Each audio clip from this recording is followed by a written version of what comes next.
I've been rewatching the early seasons of Sex and the City, and it's reminded me just how iconic the original show was. Sharp, heartfelt, and unafraid to dive into the messy contradictions of modern womanhood.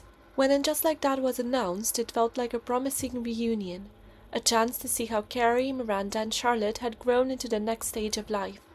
Fans weren't expecting the exact same show, but they hoped for a continuation that honored the original's sharp writing, emotional honesty, and deep friendships.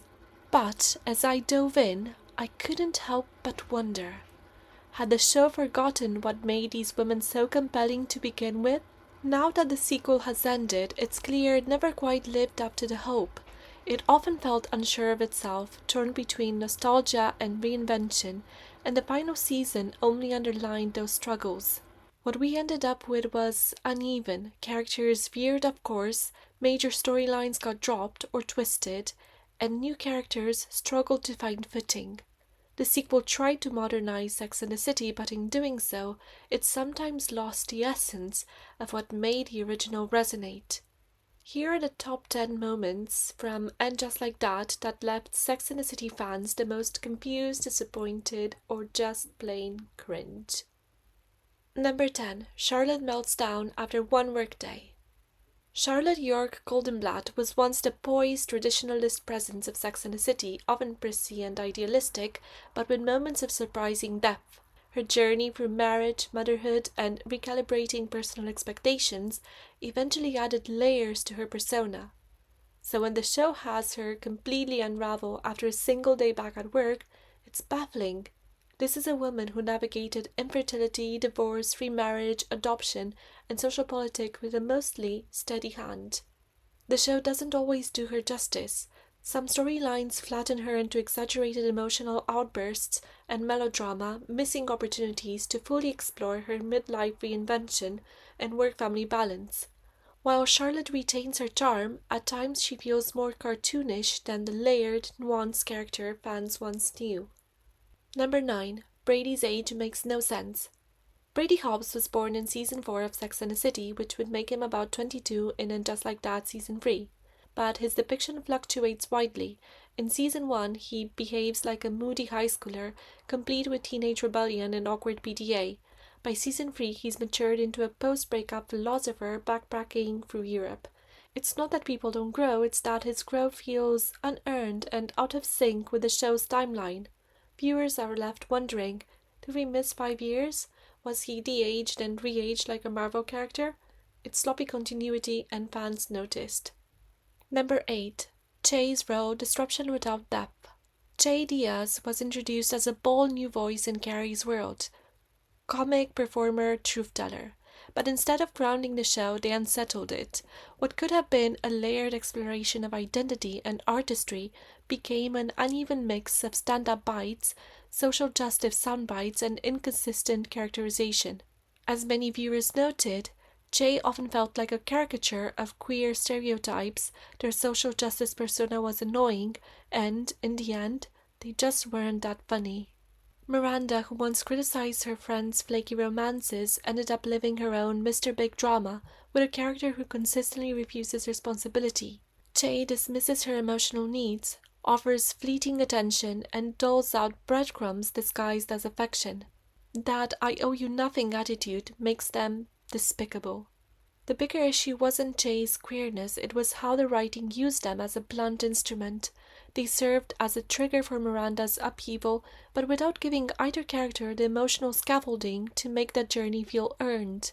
The result was a storyline that flattened Che into a symbol rather than a person and left fans more frustrated than enlightened. Number 7. The missing character, New York City. In Sex and the City, New York wasn't just a backdrop, it was the fifth character. The city felt real. You saw cramped apartments, loud streets, awkward dates, and brunches squeezed between work and life. It captured what it was like to be young, figuring things out in a place that was as thrilling as it was unforgiving. You could see yourself there, or at least want to be there. And just like that New York has vanished. Now, it's all massive penthouses, designer everything, and private drivers. The characters live in a version of the city that feels curated for the 1%, not lived in. They've become so wealthy and insulated it's hard to relate or even care at times. And yes, a Che Diaz would be annoying in any city, but the bigger problem is that this New York no longer feels like a place where real people live. Number 6. Samantha ghosting via text. Samantha Jones was the beating heart of the original show. Bold, funny, fearless, and fiercely loyal. Her absence in And Just Like That loomed large, and while fans understood Kim Cattrall wasn't returning, the show's solution, turning Samantha into a texting pen pal, felt hollow. Her emoji-laced messages never quite rang true, and her one-scene cameo, lovely though as it was, felt like an afterthought. It's not just about missing a character, it's about how that absence is handled. Rather than honoring her memory or building an emotional resonance, the show tiptoes around it, and the result was emotionally flat. Number 5. Steve fades to backdrop prop. Steve Brady, once the lovable bartender with heart and backbone, has been reduced to a shadow. His relationship with Miranda was never perfect, but it was complex and emotionally grounded.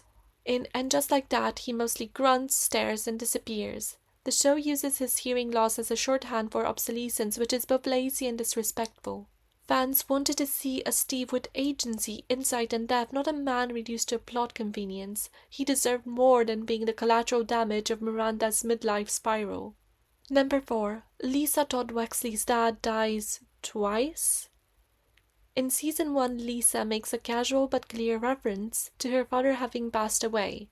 Fast forward to season 3, and she's planning his funeral. Did he come back to life in the meantime? Did the writers forget their own script?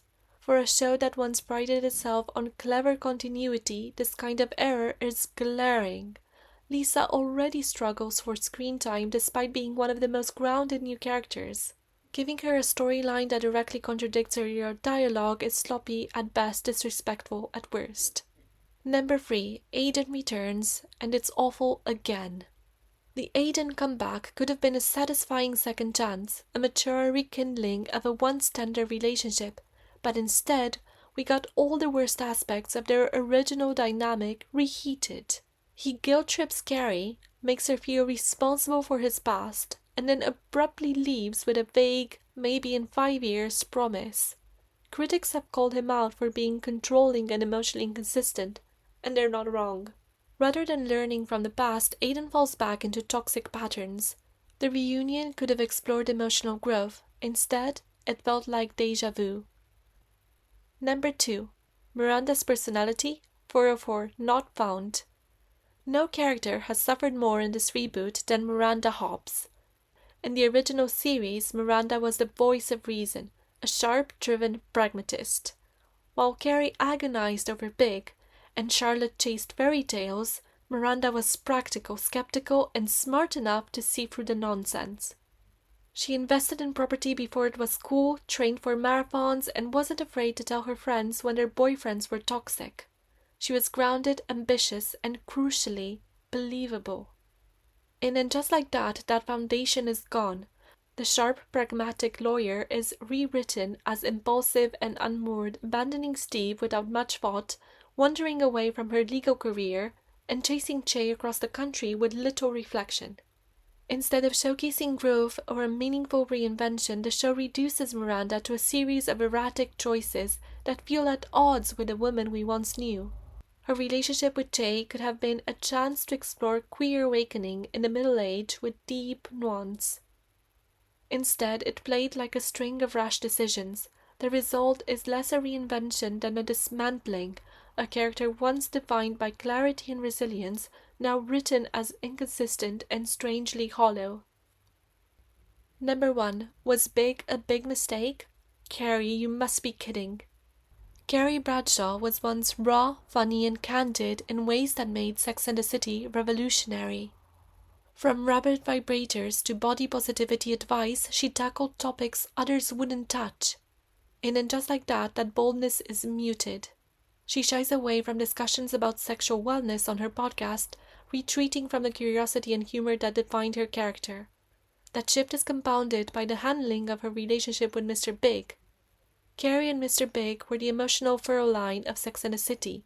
Love him or hate him, their relationship was the show's center of romance. To hear Carrie, just one season after his death, question whether he was a big mistake felt like a slap to the audience. That wasn't self-reflection, it was retconning. It undermined decades of storytelling and character growth. Big wasn't perfect, but he was pivotal. Reducing his legacy to a throwaway line felt unearned, unkind, and frankly out of character for a woman who once did so much for him, and who was married to him for over 20 years. In the end, and just like that may have tried to carry the weight of its predecessor, but it struggled to recapture the spark that made Sex and the City iconic. There were glimpses of charm, moments of honesty, and flashes of the women we once knew, but they were often lost in the noise. If you've enjoyed this breakdown, I'd love for you to stick around. Hit subscribe for more deep dives and culture critiques. After all, the conversation is far from over.